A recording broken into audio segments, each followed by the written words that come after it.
Hi hello नमस्कार.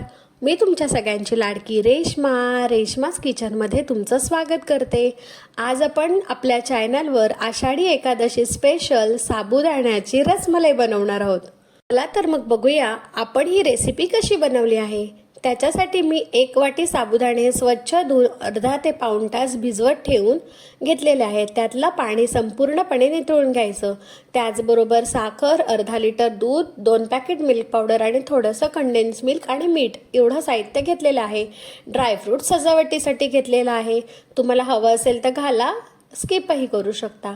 आता एका मिक्सरच्या भांड्यामध्ये साबुदाणे, चिमूटभर मीठ, अर्धा वाटी साखर छानपैकी बारीक करून घ्यायची आहे.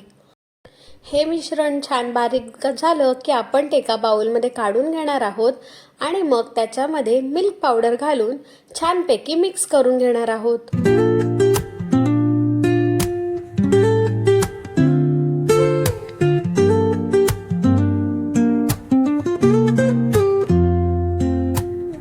Woke up late, missed the morning glaze, but the sunlight hits in so many ways. Grabbed my shades and hit the streets, no plan, chasing vibes like seashells in the sand. Radio hums a tune I can't name, crooked smiles, crashing waves, no shame. Flip my phone, toss it in my bag. Milk powder घालून साबुदाण्याचं मिश्रण छान mix करून घेतलं की आपण हाताला छानपैकी तूप लावून घ्यायचं आहे आणि मग ह्या साबुदाण्याच्या मिश्रणाचे छान छान छोटे छोटे बॉल्स तयार करून उकळत्या दुधामध्ये एक एक करून बॉल घालायचा आहे आणि छान उकळून घ्यायचं आहे. उकळताना लक्षात ठेवायचं की आधी आपण जेव्हा बॉल्स घालतो तेव्हा सगळे बॉल एक एक करून घालून घ्यायचे. त्याच्यानंतर 5 मिनिटं अजिबात ह्या दुधाला हात लावायचा नाही, म्हणजे चमच्याने ढवळायचं नाही. दुधावर साय येते उकळल्यामुळे ती आधीच ढवळून घ्यायची आणि मग एक एक करून साबुदाण्याचे बॉल्स आपण त्याच्यामध्ये घालून घेणार आहोत आणि सगळे बॉल घालून घेतले का 5 ते 7 मिनिटं छान त्याला उकळ येऊ द्यायची. जर तुम्ही नुसतं ढवळत बसाल तर ते साबुदाण्याचे बॉल फुटून जातील आणि दूधच जास्त घट्ट होईल. आता ह्याच्यामध्ये मी कोणत्याही प्रकारचं थिकनिंग एजंट घातलेलं नाहीये. साबुदाण्याचे बॉल घातल्यामुळे दूध आपोआपच एकदम छान घट्ट होऊन जातं.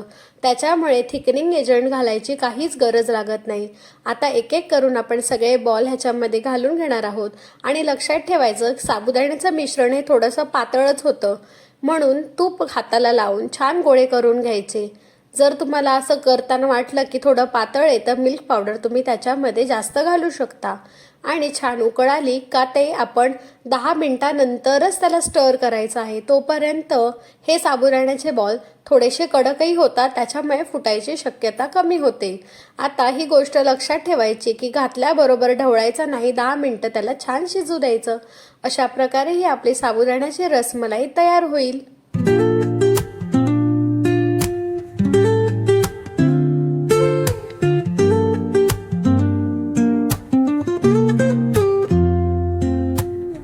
Woke up late, missed the morning glaze, but the sunlight hits in so many ways. Grabbed my shades and hit the streets, no plan, chasing vibes like seashells in the sand. Radio hums a tune I can't name, crooked smiles, crashing waves, no shame. Flip my phone, toss it in my bag. साबुदाण्याचे ball दुधासोबत छान उकळत आहेत तोपर्यंत आपण एका बाजूला dry fruits कापून घेणार आहोत आणि थोडीशी केशरही घालून घेणार आहोत. केशर घालणं ऑप्शनल आहे, तुम्हाला आवडत असेल तर घाला, अदरवाईज स्किप केली तरीही चालेल. अशा प्रकारे 10 मिनिटांनंतर हे छान टणक झालेले आहेत.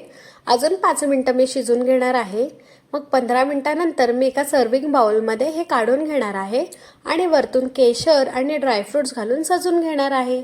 तुम्हाला ही साबुदाणा रसमलाईची रेसिपी कशी वाटली ती नक्की कमेंट करून सांगा. रेश्माच होम किचन या यूट्यूब चॅनलला नक्की सबस्क्राईब करा. लाईक करा, शेअर करा, कमेंट करा आणि माझ्या व्हिडिओ पाहत राहा. Thank you so much.